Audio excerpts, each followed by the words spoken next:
Bueno, seguramente si preguntase uno a uno a quién le gusta tener conversaciones incómodas, a Vicente le encanta tener conversaciones incómodas, no, ya sé que de broma, pero si tuviera que preguntar uno a uno a nadie, creo que es lo que nosotros huimos de conversaciones incómodas, de conversaciones con personas que en algún momento decimos, es que esto tengo que aclararlo yo con Ana, o tengo que aclararlo con Asu, con alguien, ¿no? Y vamos muchas veces aplazando esa conversación incómoda. Sabes que la tienes que tener, pero la aplazas. Hay una conversación incómoda que vamos a ver ahora. Digo incómoda porque es una situación para mí inesperada en la persona que tiene esa conversación, pero que viene de parte de Jesús. Entonces él sabe cuándo tener ese momento, cuándo gestionar, cómo gestionar los tiempos. Pero si hay algo que quiero pensar con vosotros hoy, es en eso, es en, yo sé que tengo algo que hablar con Antonio, con Mateo, y digo, hay, tengo que buscar el momento, tengo que orar, tengo que buscar esa situación para que mi relación con él mejore. A veces en el momento, pues igual se estropea un poco, si no estamos de acuerdo, pero a largo plazo interesa tener esa conversación. Porque esas conversaciones cambian relaciones. O sea, si tú hablas conmigo, Manolo, y yo hablo contigo, tú me dices, es que esto te pasa conmigo, yo me pasa contigo, y desde ese momento tal vez ya no vuelva a pasar nada parecido, ¿no? Una conversación con nuestros padres, con nuestros hermanos de la fe, con nuestra familia, con nuestros amigos. Y como digo, es algo que cambia una vida incluso. Vamos a ir a Juan, al Evangelio según Juan, el capítulo 21, porque esto es lo que pasa aquí.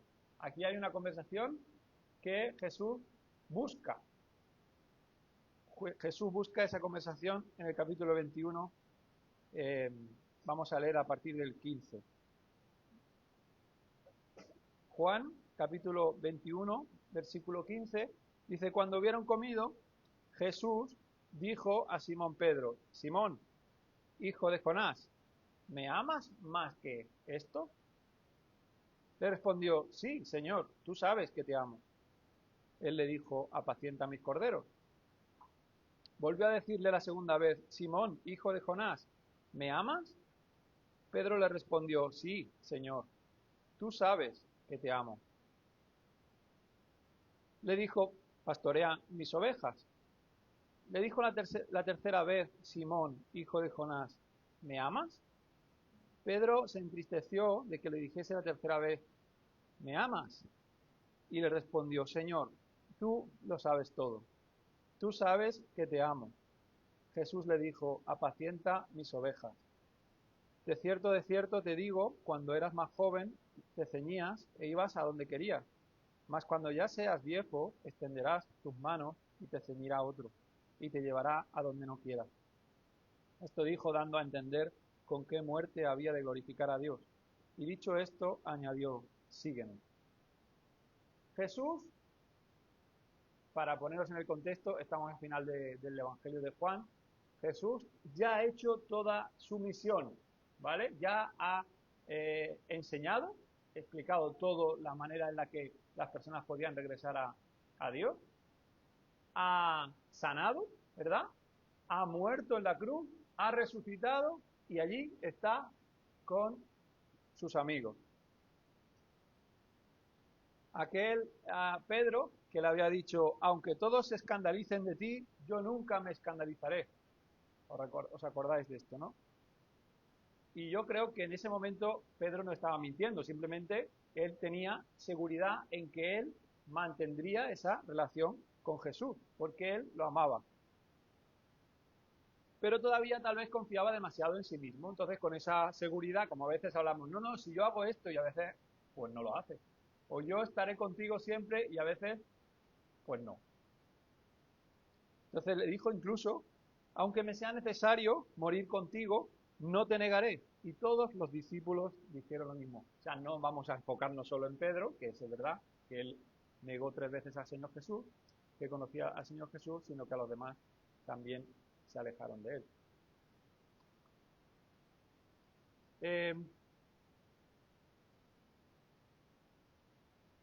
Fueron 3 veces que negó Pedro a Jesús. Entonces, en aquel patio que todos recordáis, que es cuando le preguntaron si conocía al Señor Jesús, a la tercera negación dijo, como leemos en Lucas, entonces, vuelto el Señor, miró a Pedro, y salió Pedro fuera y lloró amargamente. Entonces, nosotros hoy podemos pensar, es que Pedro tela marinera, ¿verdad? Es que después de haber estado tan cerca de Jesús, ¿cómo se le ocurrió estas cosas, verdad? Pero es que podemos amar sinceramente al Señor. Nosotros podemos tirarnos toda la vida reuniéndonos aquí o en otros lugares y aún así fallarle, ¿verdad? Vaya, creo que estaremos de acuerdo, ¿no? Porque todos hemos prometido cosas que a veces pues nos cuesta más trabajo cumplir o finalmente no cumplimos. Todos hemos pecado precisamente en aquello que hemos dicho que nunca haríamos. Y todos tenemos recuerdos que nos gustaría borrar de nuestra mente. Y Pedro, igual en ese momento, después de haber pescado con Jesús, después de haber desayunado con Jesús, diría, esto que me está pasando con Jesús, esto no me lo esperaba. No me lo esperaba. Porque parece que todo es tan bonito, pero Jesús prepara ese momento para tener una conversación íntima, una conversación especial. Jesús preparó el pan, preparó el pescado y llega esta conversación. Hay un detalle que es curioso, porque en aquel patio en el que negó Pedro a Jesús había unas brasas. ¿Os acordáis que había una mujer allí, ¿no? Que se estaban calentando todos cerca? Y aquí también. Aquí antes de comer, ¿no? El pescado también había unas brasas. Y es curioso la conexión que hace el evangelista, ¿no? Está diciendo, como diciendo, Pedro, aquellas brasas en las que tú negaste, ahora te estoy restaurando en un sitio similar, no obviamente en el mismo patio, pero de alguna manera la misma palabra se usa para las dos situaciones.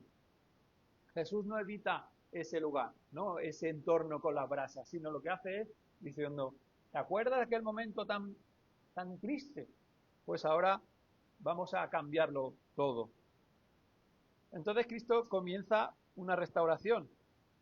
En algún momento Pedro busca a Jesús en este texto, ¿no? Pedro está con los demás.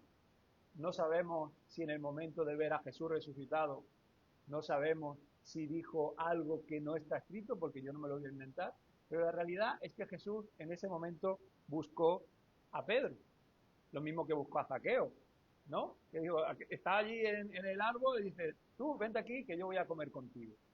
O cuando Jesús se le apareció a Pablo, ¿no?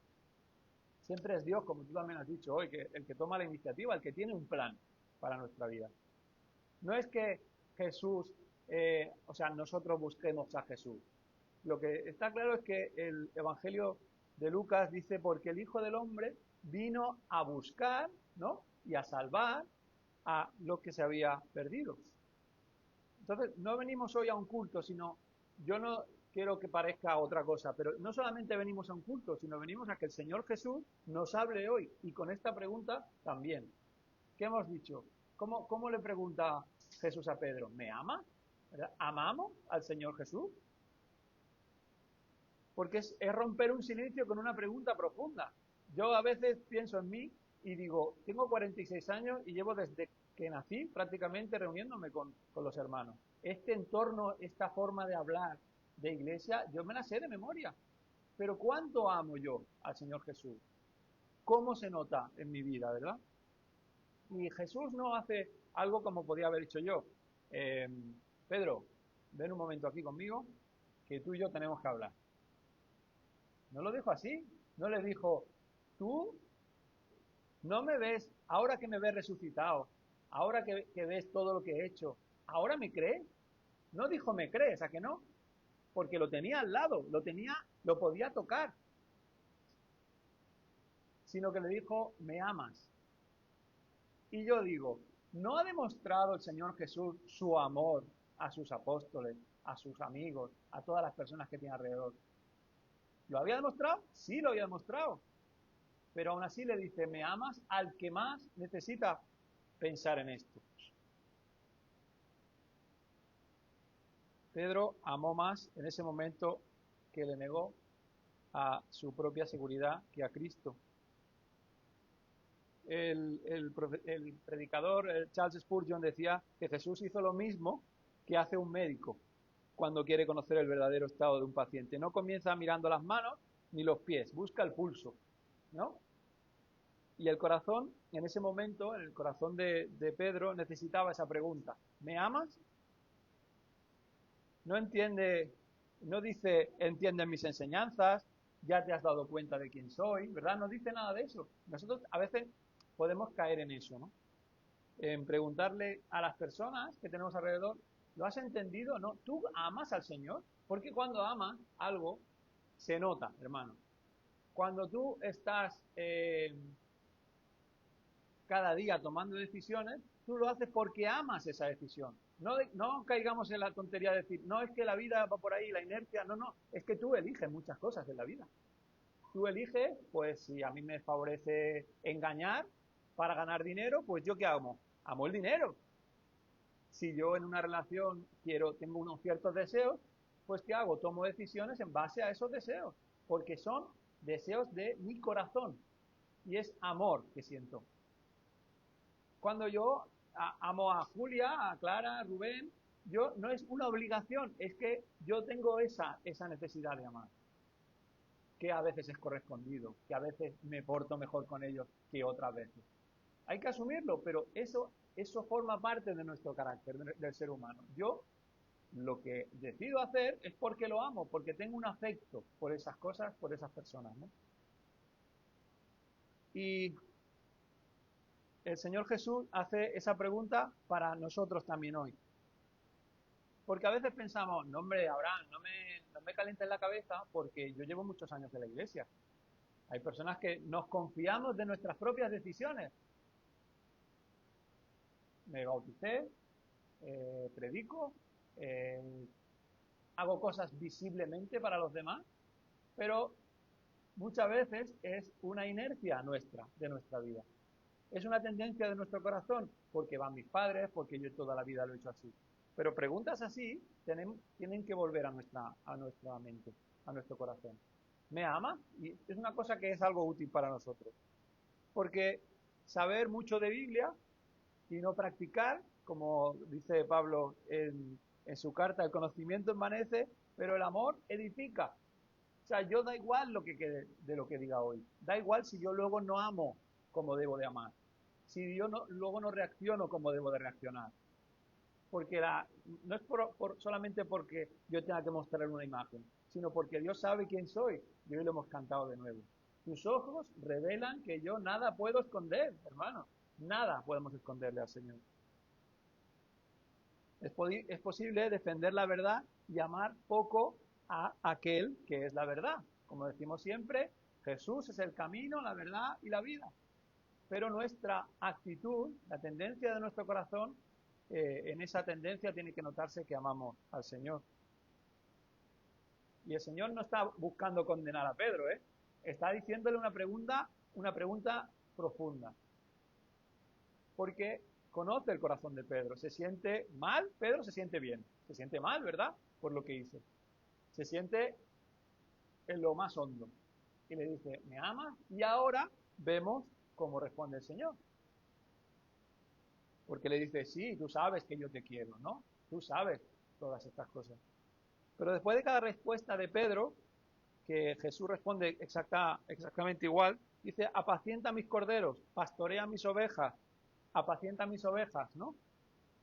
Y es imposible leer este pasaje sin hacerse la pregunta, ¿qué es apacentar? Y apacentar es cuidar, es eh, alimentar, guiar, proteger, como yo tengo que hacer con mis hijos, como tengo que hacer intentando hacerlo con vosotros como hermanos míos.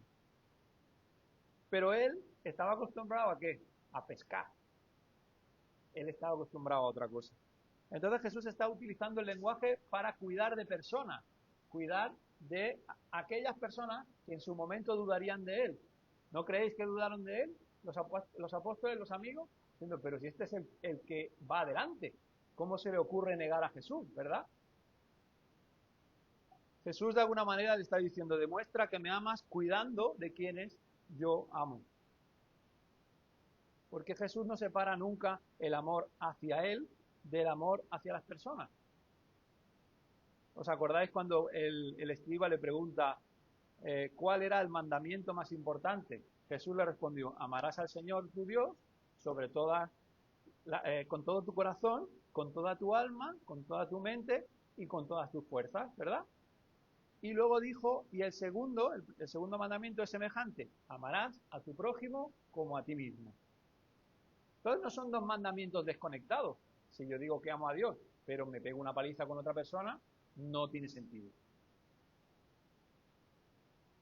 Porque cuando uno ama profundamente a Cristo, empieza a amar aquello que ama a Cristo, ¿no? Y Cristo ama a las personas, hasta a Pedro, ¿vale? Lo digo para ya decir, hasta a Pedro que le había negado. Hasta cuando nosotros vemos a personas que tenemos alrededor que nos cuesta trabajo, que son personas complicadas, pues el Señor Jesús también hace ese esfuerzo a las difíciles, a las agradecidas y a las que no, a las maduras y a las inmaduras, las que nos caen bien y las que no, porque todas siguen siendo sus ovejas las personas que han confiado en Él. Y dice algo más, dice, apacienta que mis corderos, mis ovejas, son suyas. Yo aquí, ahora como soy anciano, parece que yo tengo que estar no presionando aquí a cada una porque sois míos. No, no sois míos. Los ancianos somos los que intentan apacentar. Pero la idea es que el Señor es el dueño de su iglesia. La iglesia no nos pertenece, no es nuestra. Y yo no puedo cambiar a nadie. Puedo intentar aquí acompañar a las personas, aquí y en vuestra vida, preocupándome por vosotros. Porque sois de Cristo, cada uno. ¿Y cómo se apacienta hoy? ¿Cómo se cuida de una persona o de un hermano o una hermana? Pues a veces es tan sencillo como escucharnos unos a otros. Yo a veces cuando me gustaría pasar más tiempo con vosotros, esto lo dejo ya de entrada. Pero cuando te pones allí simplemente a escuchar, dices, pues mira, ya voy aprendiendo más de mis hermanos, voy aprendiendo y voy aprendiendo sus necesidades, sus miedos, ¿no? Sus tristezas. Y a veces pasa eso por prepararte para amar mejor, para perdonar, para acompañar. Porque apacentar es para todos, pero tenemos que pararnos a saber escuchar. Hay una frase que me gustaría que recordásemos esta mañana, y es que no cuidamos de las personas para que Cristo nos ame. No cuidamos para que Cristo nos ame. Cuidamos de las personas porque Cristo nos amó primero.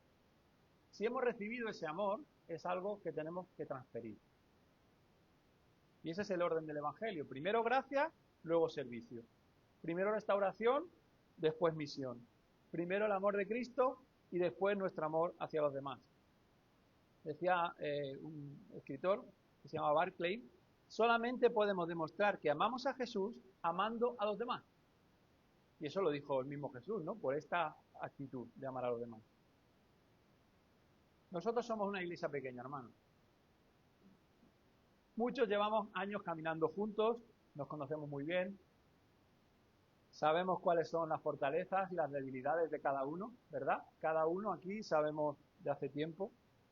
Y también nos hemos podido hacer daño alguna vez, quizás sin querer, quizá con alguna palabra, con algún silencio, con alguna decisión, con alguna diferencia de opinión, pero también somos una familia, como decimos muchas veces, la iglesia del Señor.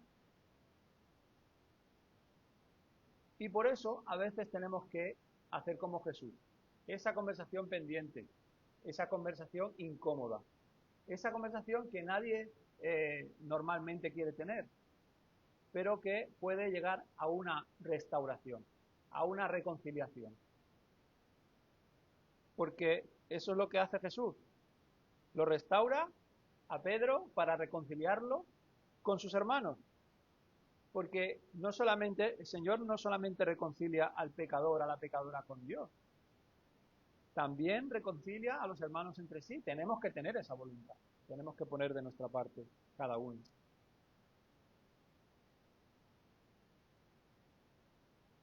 Antes de terminar, me gustaría que cada uno respondiera en silencio a una pregunta muy sencilla. Si esta semana amara un poco más al Señor, ¿quién lo va a notar? Algo práctico, ¿verdad? ¿Por qué? Porque lo notará, me pregunto, mi mujer, lo notará mi marido, en el caso de las mujeres, mis hijos, mis padres, mi jefe, los hermanos de esta iglesia. Porque si nadie nota ninguna diferencia, quizá todavía no estamos entendiendo qué significa realmente amar al Señor. El amor de verdad no se queda encerrado en una opinión, sino que se aterriza. Esto es lo práctico. Es lo práctico que hizo el Señor.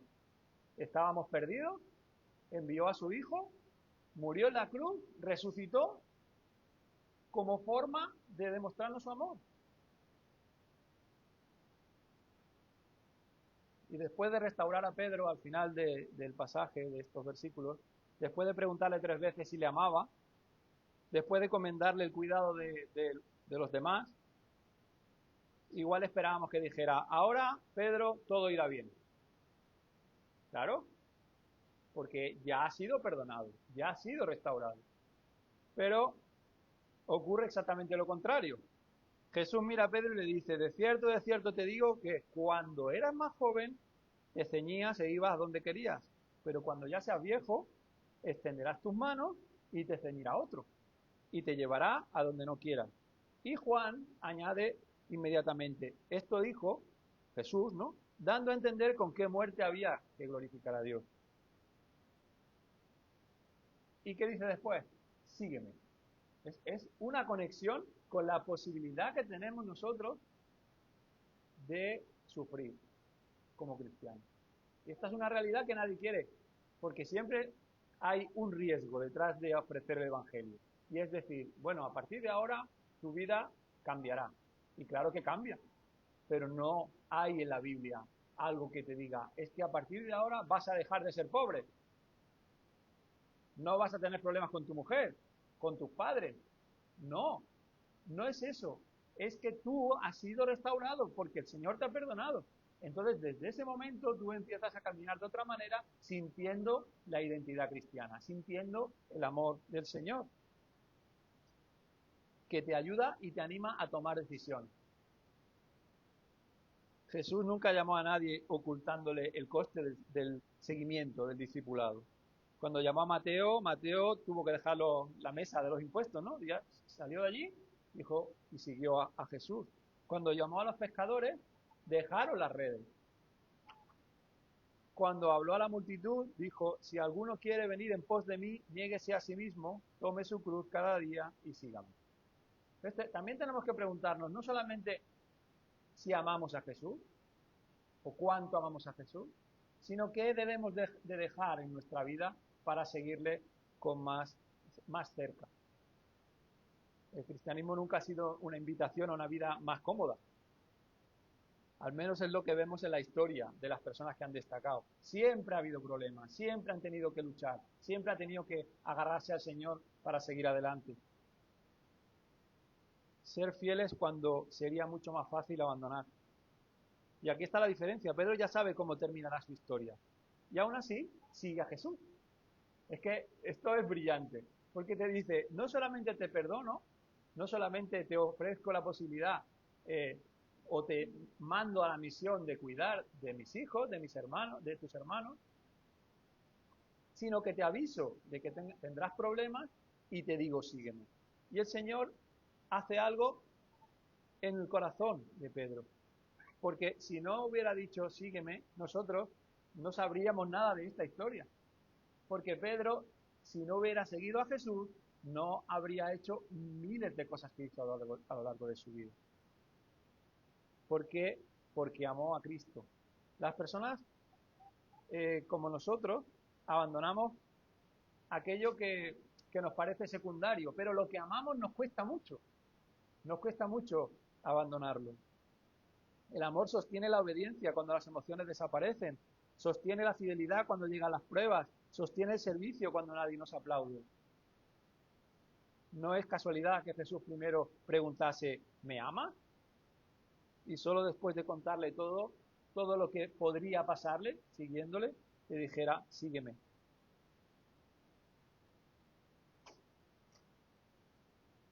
Si volvemos al principio, aquella mañana, probablemente Pedro pensaría que su fracaso había definido su historia. Y, y nosotros podemos caer en eso cuando caemos, cuando nosotros nos equivocamos, cuando pecamos. Porque si somos sinceros, todos tenemos algo de Pedro. Todos conocemos el fracaso, todos conocemos la culpa, las conversaciones que dejamos pendientes. Quizá con Dios, porque no le contamos todo, no confesamos nuestros pecados al Señor, y también quizá con algún hermano, quizá con alguien de nuestra familia. Pero el Evangelio nos recuerda que Cristo sigue buscándonos y buscando a las personas que se han alejado o que han caído. A las personas que ama. Porque cuando leemos las palabras de Romanos, más Dios muestra su amor para con nosotros, en que siendo aún pecadores, Cristo murió por nosotros, a veces eso hay que volver a pasarlo por el corazón. No es que te amara porque eras perfecto, sino porque no lo eras. Él decidió hacerlo así y enviar a Jesús para demostrártelo. Entonces eso significa que hoy nadie puede decir, he pecado demasiado, por eso no me acerco al Señor. He fallado demasiadas veces y por eso no me acerco al Señor.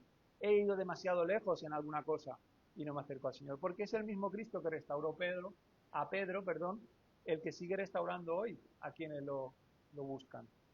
Al que desea volver a tener una relación con el Señor. Y quizá alguien aquí esta mañana necesita precisamente eso, recordar esto. Recordar a Jesús y a su corazón con las personas que han caído, como hemos caído nosotros. Y pensando también en nosotros como iglesia y la familia que hemos dicho antes y la familia imperfecta que somos, porque hay que también asumirlo, con personas muy distintas, con distintas edades, con distintos caracteres, con distintas formas de ver algunas cosas. Algunos son del Madrid, otros son del Barça, son españoles, son argentinos, ¿verdad? Como hoy estamos aquí con el Mundial en la mente. Pues aún así, siendo diferentes, eh, hay algo que nosotros como iglesia podemos aportar a la sociedad. Y lo recordaba muy bien Rafael la semana pasada, Rafael Sosa. Es una manera de marcar la diferencia, reconciliarnos con el hermano, reconciliarnos con el familiar, reconciliarnos con el amigo. Porque tenemos al Cristo que restaura de nuestro lado, porque lo hizo así con nosotros. Y si queremos parecernos a Cristo, también nosotros tendremos que aprender a restaurar. Y a no aguardar heridas, no a levantar muros, no a dejar conversaciones pendientes durante años, sino a dar el primer paso. Y me pregunto, ¿amo a Jesús como para hacer estas cosas, para tomar esas decisiones? Pues esto es algo que tengo que demostrar, empezando por mi familia, por, por vosotros como familia espiritual, porque así demuestro mi fe en Jesús. Así que pensemos en esto esta semana, en ese Pedro que estaba de bajón, ¿no? Porque estaba alejado, se sentía alejado de Pedro. Pensemos en esa pregunta, ¿me amas? Y pensemos que el Señor Jesús cuenta todo, lo cuenta todo, Él no se esconde. Si tú me sigues habrá unas circunstancias negativas, que te parecerán especialmente negativas muchas veces. Pero el Señor nos da esa fuerza, esa esperanza de seguir adelante. Y lo hace con su espíritu. Pero para eso tenemos que ser dóciles, hermanos. Porque el primero que tiene temperamento aquí, o el segundo, soy yo. Así que tenemos que hacer ese esfuerzo espiritual y dejarnos moldear por ese espíritu que es el que llega a nosotros a través de la fe en el Señor Jesús. y vamos a terminar orando, ¿vale? Y muchas gracias por escucharme. Gracias, Señor, porque tú eres bueno con nosotros, Señor, tú te acercas a nosotros como inútiles que somos, Señor, como débiles, porque tú nos amas, Señor, y has considerado que es la manera, acercándote así, Señor, a nosotros, cada uno en su carácter, en su forma de ser, pero, Señor, tú sigues preguntándonos hoy si te amamos, Señor, y queremos que nos ayudes a preguntarnos esto en profundidad, Señor, y a saber que formar parte, Señor, de tu iglesia de una manera honesta, Señor. Te pedimos que nos ayudes a cuidar unos de otros, Señor, a apacentar como le dijiste a Pedro, y también, Señor, a vivir advertidos, Señor, como tú lo hiciste con Pedro, de que habrá problemas, Señor, pero tú nunca nos vas a abandonar, Señor, y ya lo leemos y lo decimos tantas veces, Señor, que a veces parece como algo que es una rutina, Señor. Pero, Señor, queremos que necesitamos que tú nos ayudes, Señor, como iglesia y a cada uno en particular a preguntarnos a hacernos esa pregunta, Señor, y a vivir como tú nos pides, Señor, buscando también esa conversación que a veces es incómoda, que a veces eh, no nos damos cuenta de que sea tan necesaria, pero, Señor, sabemos que tú puedes cambiar nuestro corazón y cambiar el de otras personas, Señor, a través de un amor, Señor, como el que tú nos dices, que nos amemos unos a otros, Señor. Pues lo dejo todo en tus manos y te lo pido en el nombre de Jesús. Amén.